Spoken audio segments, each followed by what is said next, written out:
이 시간 하나님의 말씀은 창세기입니다. 창세기 49장 1절에서 4절까지 읽고 또 내려가서 2절 더 읽습니다. 창세기 49장 1절부터 4절까지 먼저 읽습니다. 야곱이 그 아들들을 불러 이르되 너희는 모이라. 너희의 후일에 당할 일을 내가 너희에게 이르리라. 너희는 모여 들으라. 야곱의 아들들아, 너희 아비 이스라엘에게 들을지어다. 루벤아, 너는 내 장자요, 나의 능력이요, 나의 기력의 시작이라. 위강이 초등하고 권능이 탁월하다마는 물의 끓음 같았은즉 너는 탁월치 못하리니 내가 아비의 침상에 올라 더럽혔음이로다. 그가 내 침상에 올랐었도다. 내려가서 18절 있습니다. 이게 중간에 야곱이 아들들에게 쭉 축복하다가 18절 여호와여 나는 주의 구원을 기다리나이다 한마디 하고 또 계속 이어서 축복을 합니다. 그리고 나서 28절 마지막으로 읽습니다. 이들은 이스라엘의 12지파라. 이와 같이 그 아비가 그들에게 말하고 그들에게 축복하였으되 곧 그들 각인의 분량대로 축복하였더라. 아멘. 우리가 지난 시간까지는 신약에 나오는 예수님의 12제자에 대해서 한 사람씩 살펴보았습니다. 신약에서 예수님께서 12제자, 그 중에 한 명은 타락한 제자였지만 12사도 택하여서 새로운 이스라엘, 그래서 새로운 하나님의 백성, 신약교회를 세우셨습니다. 마찬가지로 그게 이제 구약에 어떻게 보면 비슷한 거라 그럴까요? 대꾸가 되는 거다 이렇게 말할 수 있는데, 구약에서는 하나님께서 많은 사람 가운데 아브라함 택하시고 또 아브라함의 자손 가운데 이삭을 택하시고 또 이삭의 아들들 가운데 야곱을 택해서 이제 야곱으로 말미암아 야곱의 자손들로 말미암아 하나님의 백성, 구약의 교회, 하나님 나라를 세우십니다. 신약에도 12명이었고 구약에도 12, 그것이 하나님 백성의 상징적인 표현이죠. 그래서 우리가 계시록에 보면 24장로라는 표현이 나옵니다. 그런 거 볼 때 구약 백성 따로 있고 신약 백성 따로 있는 것이 아니라 한 백성입니다. 예수님에게는 두 백성이 있는 것이 아니라 한 나라가 있는 것이고 한 백성이 있습니다. 그래서 이제 신약을 저번에 살펴봤으니까 이제 이 시간부터는 구약의 이스라엘 백성 살펴보기를 원합니다. 그래서 야곱의 12아들 생각해 볼 때 어떻게 생각해 보면 좋을까 생각해 보다가 오늘 본문의 창세기 49장에 야곱이 이제 나이가 많이 들어서 하나님께로 열조에게로 돌아갈 그 때가 되었을 때 아들들을 축복합니다. 그 축복하는 이야기를 통해서 이스라엘의 12지파에 대해서 하나하나 생각해 보고자 합니다. 오늘은 그 서론입니다. 1절입니다. 야곱이 그 아들들을 불러 이르되 너희는 모이라. 너희가 후일에 당할 일을 내가 너희에게 이르리라. 너희는 모여 들으라. 야곱의 아들들아, 너희 아버지 이스라엘에게 들을지어다. 야곱의 인생의 마지막 때입니다. 이때는 나이가 얼마인가 성경 기록에 의하면 147세다 그렇게 우리가 압니다. 17년 전에 애굽에 도착해서 이제 요셉이 살아있다는 소식을 듣고 아들들과 함께 다 애굽으로 내려가지 않습니까? 그리고 바로에게 요셉이 그 아버지 야곱을 소개해 줍니다. 그럴 때 창세기 47장 8절 말씀을 보면 바로가 야곱에게 묻되 네 연세가 얼마뇨? 그랬더니 야곱이 말합니다. 내 나그네 길의 세월이 130년이니이다. 나의 연세가 얼마 못 되니 우리 조상의 나그네 길의 세월에 미치지 못하나 험악한 세월을 보내었나이다. 바로 앞에 설 때 그때 나이가 130세였는데 평가하기를 오랜 것이 아니라 얼마 못된 세월이었고 그리고 그 인생 평안하고 행복한 것이 아니라 험악한 세월이었습니다. 그렇게 평가를 하고 있습니다.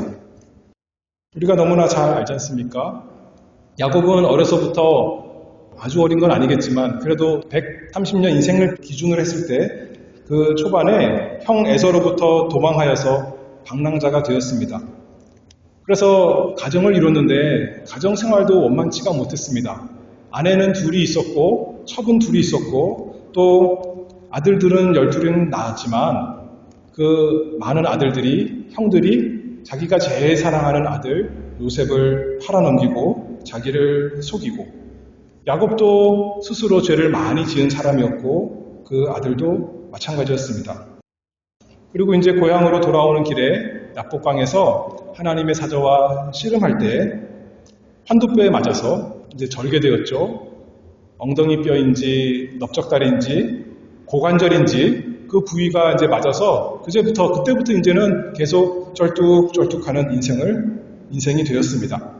문자적으로만 그 인생이 절뚝거린 것이 아니라 어떻게 보면 상징적으로 절뚝거리며 살아온 인생인 것을 우리가 잘 알고 있습니다. 한편으로는 자기 죄 때문에 절뚝거리는 인생이었고 또 다른 한편으로는 하나님께서 그를 낮추시기 때문에 쳐서 굴복시키셨기 때문에 이제는 하나님께서 그의 힘을 꺾으셔서 이제는 하나님 앞에 겸손히 사는 그런 야곱의 모습 우리가 생각해 봅니다. 그리고 아까 47장에 창세기 47장 28절에 보면 야곱이 애굽 땅에 17년을 거주하였으니 그의 나이가 147세라. 130세에 애굽에 내려가서 거기서 17년 동안 이제 아들들과 함께 있고 이제 하나님께로 갈 때가 되었을 때 그 나이가 147세다 했습니다. 야곱이 험악한 인생 보냈다 그러지만 어떻게 보면 자기가 그 인생 힘들어서 오래 참은 것 같지만 사실은 하나님께서 야곱을 147년간 오래 참아주신 것이죠. 그의 많은 죄에도 불구하고 그 아들들의 죄에도 불구하고 참기만 한 것이 아닙니다. 하나님이 야곱에게 필요한 것을 다 주시고 먹을 것도 주시고 아내도 주시고 아들들도 주시고 재산을 많이 주셨습니다. 그를 어려움에서 건지셨습니다. 그리고 그 인생 마지막에 이르는 것입니다. 그런데 이제 야곱이 마지막 때에 자기의 12아들을 자기 침대 곁으로 부릅니다. 그래서 장자 루벤으로부터 시작해서 막내 베냐민에게 이르기까지 한 사람 한 사람에 대해서 말씀합니다. 그것이 야곱의 마지막 축복이다. 우리가 잘 알죠. 성경에 축복하는 내용 많이 나옵니다. 아담은 축복하는 내용 잘 기억이 안 나는데 노아도 아들들에게 축복하죠.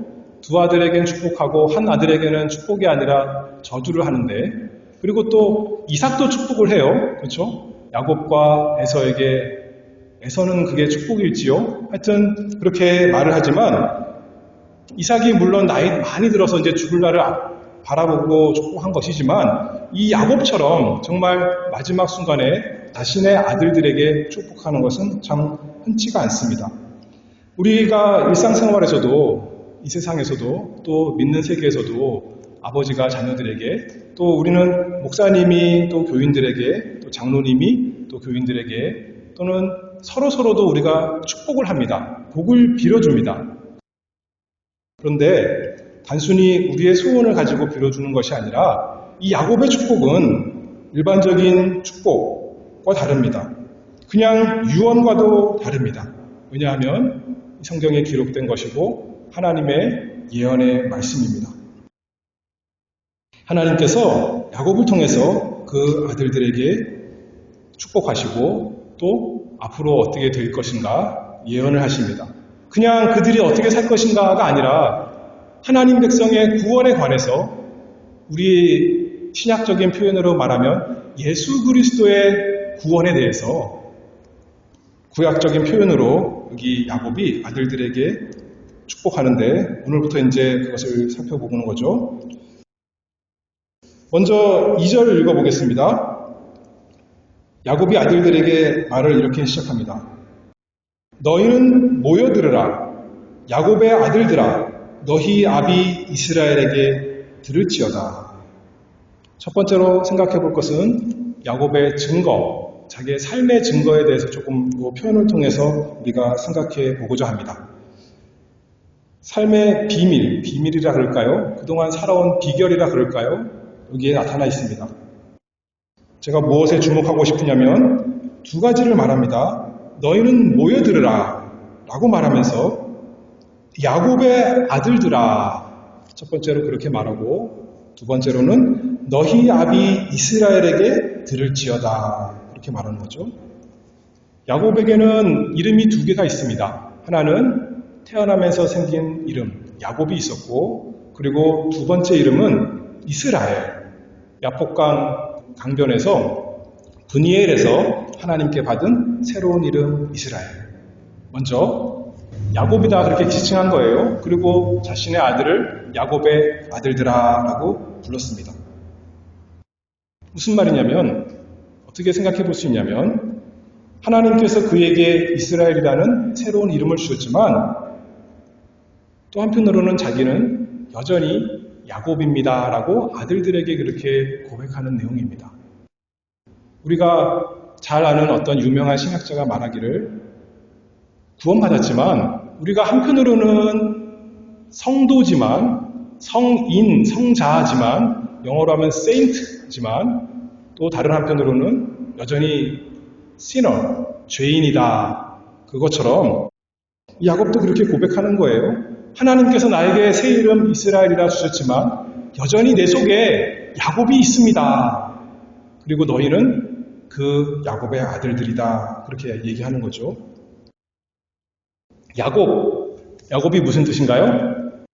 창세기 25장에 보면 야곱이 태어날 때 그냥 쑥 나온 것이 아니라 어머니 뱃속에서 나올 때 형 에서의 발 뒤꿈치를 잡았다. 그래서 그 이름을 야곱 그렇게 지었다 했던 거죠.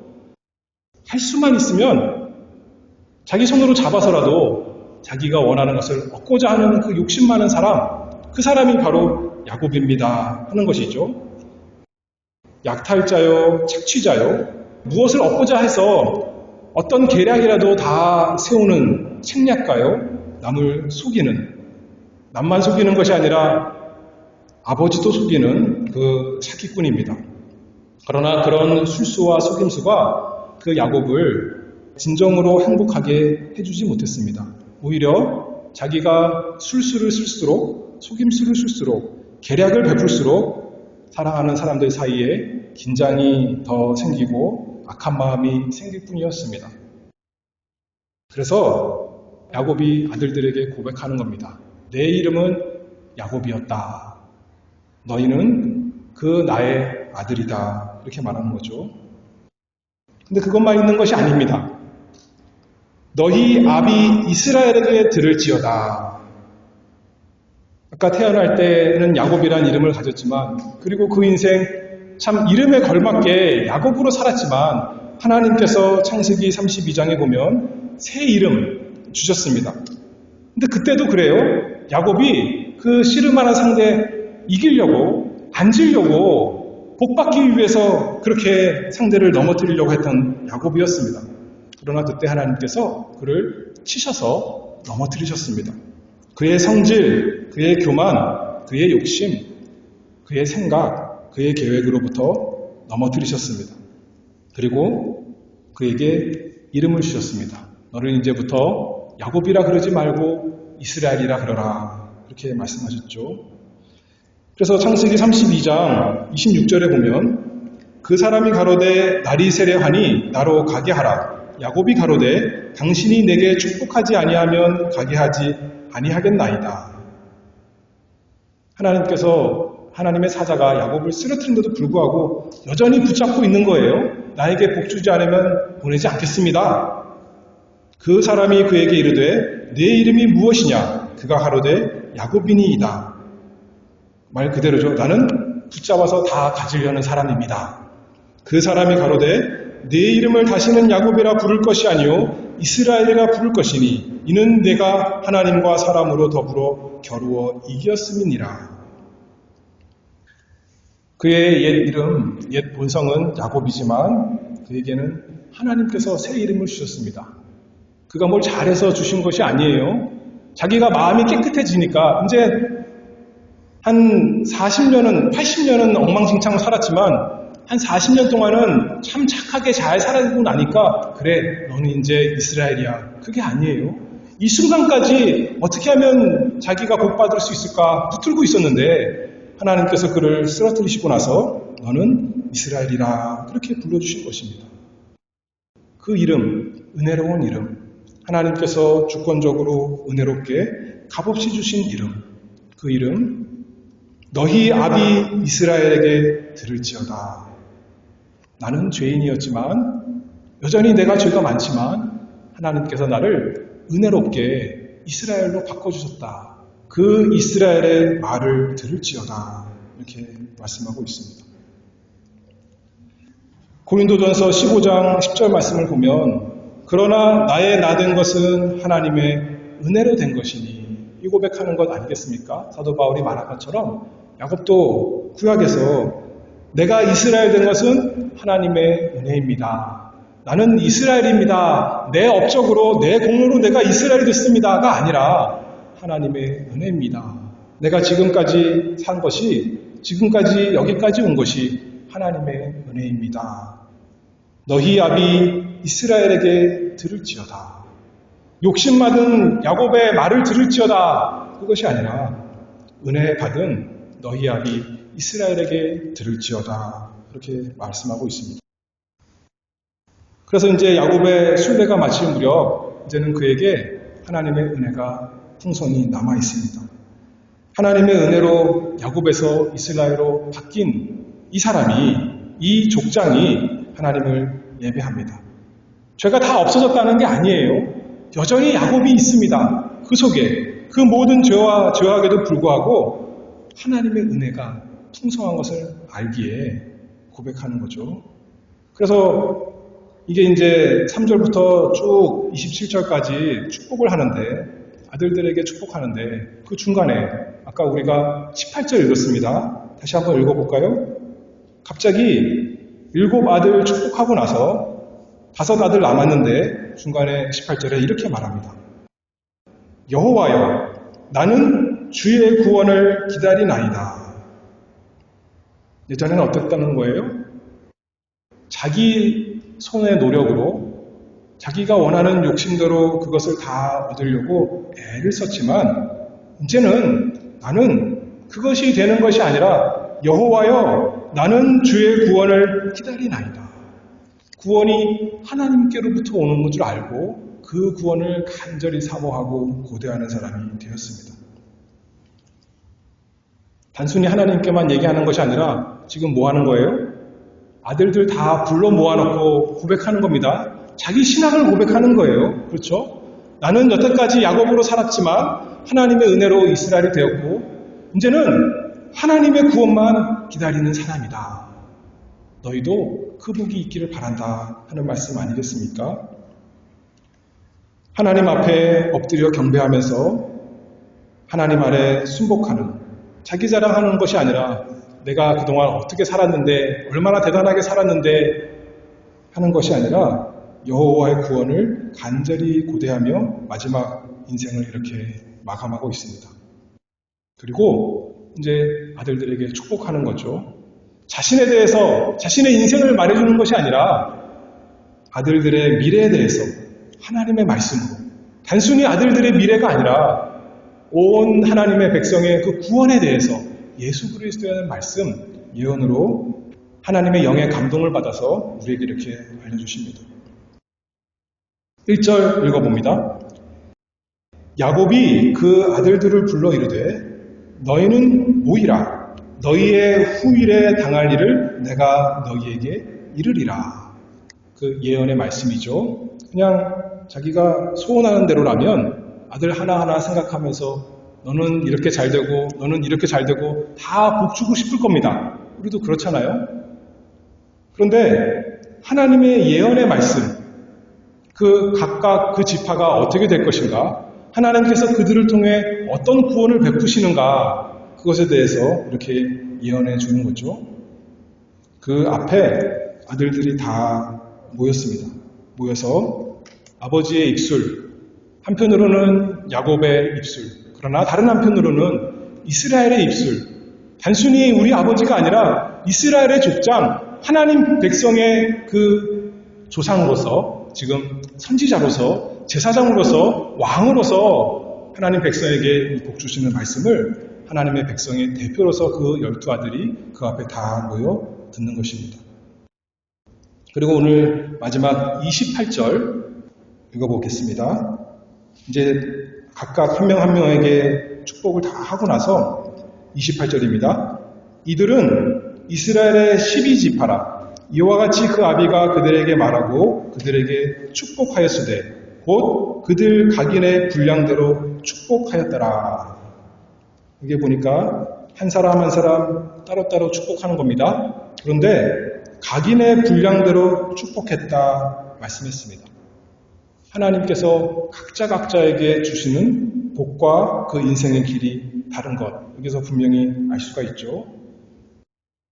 예전에 요셉이 형들에게 팔릴 때 그때는 야곱은 요셉만 사랑했습니다. 다른 형들 별로 사랑하지 않았어요. 자기가 사랑하는 아내 라헬이 낳은 요셉, 그 아들만 사랑했는데, 그래서 형들이 시기하고 질투하고 미워했는데, 그래서 요셉을 죽이려고 했고 결국 팔아넘겼는데, 그러면 이제는 그때는 내가 편애를 하느라고 이렇게 가정에 불화가 왔으니까 이제는 똑같이 루벤으로부터 시작해서 막내 베냐민까지 똑같은 복을 이렇게 말하면 되는 거예요. 그러면 될 것 같잖아요, 우리 생각에는. 그런데 그것이 아니라는 거예요. 여기 보니까 각인의 분량대로 축복하였더라. 근데 자기가 생각할 때 그런 것이 아니라 하나님께서 루벤에게 주시는 대로, 하나님께서 시몬에게 주시는 대로, 하나님께서 유다에게 주시는 대로, 하나님께서 레위에게 주시는 대로, 하나님께서 베냐민에게 주시는 대로 그 말씀을 받아서 축복하는 것입니다. 그러니 그 아들들이 그 축복의 말씀을 들을 때, 아니 왜 저 애는 또는 저 형은 나보다 더 복을 많이 받아요? 왜 나는 복이 이렇게 없어요? 할 수 있습니까? 할 수 없는 거예요. 혹시 아버지가 그냥 개인적으로 사사로이 말했다면 그럴지 모르겠습니다. 그러나 하나님께서 말씀하시는 것이니까 그 아들들은 아무도 대꾸 안 하고 아멘 하고 다 받았을 것입니다. 이제는 자신들도 깨달았겠죠. 여러 가지 상황을 통해서 하나님의 그 은혜로운 섬기를 깨달으면서 이제 하나님의 말씀 순종하는 자들 다 된 것입니다. 하나님의 주권과 은혜에 겸손히 순복하는 이 가정 됐다. 우리가 이렇게 생각해 볼 수가 있겠죠. 그런데 문제는 좋은 말씀만 있는 게 아니에요. 복이 조그만 복, 큰 복 그렇게만 있는 것이 아니라 이 축복의 말씀을 보면 저게 과연 축복인가 하는 그런 내용도 있어요. 어떻게 보면 그 아들들로 하여금 자신의 죄를 깨닫게 하는 그런 말씀일 수도 있습니다. 하나님께서 야곱으로 하여금 그 아들들에게 자신들의 모습을 생각해 보게 하십니다. 그 본성의 모습, 그들은 과연 야곱의 아들들이기 때문에 그 죄 많고 속에 욕심 많은 야곱의 아들, 그 모습이 아들들에게도 다 있는 거죠. 욥기 14장 4절 말씀을 보면 누가 깨끗한 것을 더러운 것 가운데서 낼 수 있으리이까? 하나도 없나이다. 야곱에게서 나온 아들들도 똑같이 야곱 같은 겁니다. 이것이 야곱이 하나님 앞에서 배운 것이기 때문에 어떻게 보면 창피한 것이고 어떻게 보면 참 괴로운 것일지라도 아버지로서 아들들에게 죄를 지적하는 말씀을 이 축복 가운데 포함합니다. 하나님께서 축복하시는 자를 축복하고 또 하나님께서 책망하시는 자를 책망하고 모든 것이 다 하나님께 순복하여 하나님 뜻대로 축복하는 이 마지막 순간을 우리가 보고 있습니다. 근데 또 각각에 따라서 하는데 아들별로 축복하는 겁니다. 큰아들부터 시작해서 막내 아들까지. 그러면 우리 생각에는 첫째 아들 먼저 내 방으로 들어와 그리고 축복하고 그래 다 했어 나가고 두 번째 아들 들어와 그렇게 할 것 같아요. 왜냐하면 축복이 다르니까 그렇잖아요. 다르니까 시기할 수도 있고 질투할 수도 있고 뭔가 이제 화합이 안 될 것 같으니까 각각 들어와 그럴 것 같지만 여기는 그게 아니죠. 1절 다시 읽어보면 야곱이 그 아들들을 불러 이르되 너희는 모이라 너희의 후일에 당할 일을 내가 너희에게 이르리라. 그리고 지금 아버지 마지막 침대에 누워있는데 그 아들들이 옆에 다 둘러선 겁니다. 그 가운데 첫째부터 막내까지 한 사람 한 사람 얘기하는 겁니다. 그래서 하나님의 구원 계획에 대해서 큰 형에 대한 것 둘째도 듣고 셋째도 듣고 둘째 형에 대한 것도 다 같이 듣고 막내에 대한 것까지 모든 형제들이 그 계획을 하나님의 뜻을 다 알게 된 것입니다.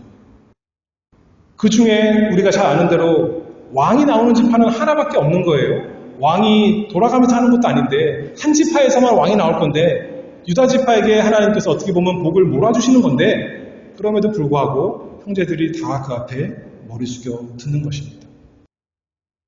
왜냐하면 한편으로는 각자지만 또 한편으로는 함께 한 백성, 한 가족, 한 나라이기 때문에 그렇습니다. 오늘날도 우리도 그렇지 않습니까? 왜 저 사람에게는 저렇게 대단한 능력을 주시고 나는 이렇게 지질이 못난 이런 하나님 만들었어요? 할 수 있지만 혼자 있으면 그럴 수 있겠죠. 그렇게 불평할지도 모르겠습니다. 근데 하나님께서 우리를 혼자로 만드신 것이 아니라 하나로 만드셨다는 거죠. 한 백성, 한 식구, 한 나라 그렇게 모아서 하나님께 나아가도록 하나님을 섬기도록 하셨다는 거예요. 에베소서 4장 15절 16절 말씀을 보면 오직 사랑 안에서 참된 것을 하여 범사에 그에게까지 자랄지라 그는 머리니 곧 그리스도라 그에게서 온 몸이 각 마디를 통하여 도움을 입음으로 연락하고 상합하여 각 지체의 분량대로 역사하여 그 몸을 자라게 하며 사랑 안에서 스스로 세우느니라. 이 야곱의 가족 얼마나 문제가 많은 가족입니까? 어머니도 넷이나 되고 형제끼리도 서로 싸우고 그런데 이 아버지 돌아가시는 그 순간에 다 함께 모여서 하나님 앞에 엎드려 하나님의 말씀을 받습니다. 그리고 죄를 생각나게 하실 때 예수님께서 가르쳐 주신 기도대로 내 죄를 사하여 주시옵소서가 아니라 뭐라 그러는 거죠? 우리 죄를 사하여 주옵소서. 단순히 저 사람의 죄가 아니라 우리 죄인 것처럼 우리 죄를 사하여 주시옵소서. 그렇게 하고 하나님께서 구원의 말씀 주실 때 감사합니다. 찬송하는 거죠. 내가 왜 왕이 아닙니까? 하는 것이 아니라 우리는 다 같이 힘을 합쳐서 하나님 나라 세워가는 그 한 백성인 것입니다. 그 이제 야곱과 함께 고백하기를 원하는 것입니다. 여호와여 나는 주의 구원을 기다리나이다. 야곱은 이렇게 나라 그랬지만 우리는 이렇게 하면 좋겠죠. 여호와 우리 하나님이시여 우리는 함께 주의 구원을 기다리나이다. 우리 스스로 생각하면 죄가 여전히 있지만 여전히 하나님 백성 가운데 두셔서 감사합니다. 쫓아내지 아니하시고 찍어버리지 아니하시고 여전히 하나님 백성, 하나님의 자녀, 천국 시민 하나님께서 또 불러주시고 또 자라나게 하시니 감사합니다. 라고 하나님의 은혜 가운데 함께 세워져가는 한 백성이 되기를 바랍니다. 이제 이스라엘이 이렇게 해서 나라가 생기고 함께 자라나죠. 그것이 이제 신약에서는 교회로 이루어졌습니다. 예수 그리스도 안에서 우리 교회에 여러 가지 사람이 있습니다. 하나님께 받은 복이 다 다른 거예요. 여기 뭐라 했어요? 각인의 분량대로 하나님께서 영적인 복, 육적인 복 여러 가지 주셨는데 하나님 나라를 세워가도록 자기 자신을 위해서가 아니라 서로를 위해서 그래서 하나님께서 우리를 통해서 구원을 이루어 가시도록 믿기 때문에 여기 고백하는 거죠. 여호와여 나는 주의 구원을 기다리네이다. 단순히 우리의 소원이 아니라 말씀대로 반드시 이루어질 것을 믿습니다. 이때는 성경이 쓰여지지 않아서 야곱의 말씀이 하나님의 말씀이고 선지자의 말씀이고 성경 말씀이었어요. 여기 기록된 것이. 근데 우리는 이런 거 없어요. 그렇죠? 아버지가 돌아가실 때 하나님의 말씀으로 예언하는 거 아니에요. 아들들에게 축복하지 않아요. 그럼 우리는 어떻게 하겠어요? 그 대신에 뭐가 있죠? 성경 말씀이 우리에겐 예언으로 있는 겁니다. 이미 기록된 말씀, 죽은 순간에만 말씀하는 것이 아니라 우리는 어떻게 하겠어요? 살아있는 내내 내 사랑하는 사람들에게, 자녀들에게, 이웃에게, 또 친구들에게 예언의 말씀, 축복의 말씀, 하나님의 예언의 말씀은 반드시 이루어지는 말씀인데 누구든지 예수 그리스도를 믿으면 구원을 얻으리라 하는 말씀. 그러나 예수 그리스도를 믿지 않고 거절하면 자기 죄값으로 죽으리라 하는 그 두려운 말씀.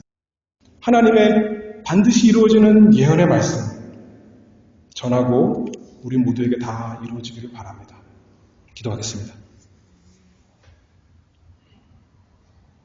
은혜가 무한하신 아버지 하나님, 저희에게 복 주시니 감사합니다. 만복의 근원 하나님 아버지께서 예수 그리스도 안에서 저희에게 풍성한 것으로 복 주시되 하늘에 신령한 것으로 은혜 주셔서 저희로 하여금 하나님 섬기며 하나님 나라에 참여된 자로서 살아가게 하시니 감사합니다. 하나님이 주시는 복을 인하여 우리가 살아갑니다. 날마다 복 주시고 그것으로 인해서 하나님 나라를 세우고 또 하나님의 이 은혜로운 복음을 증거하는 저희가 되도록 저희에게 함께하여 주시옵소서. 예수 그리스도의 이름으로 기도하옵나이다.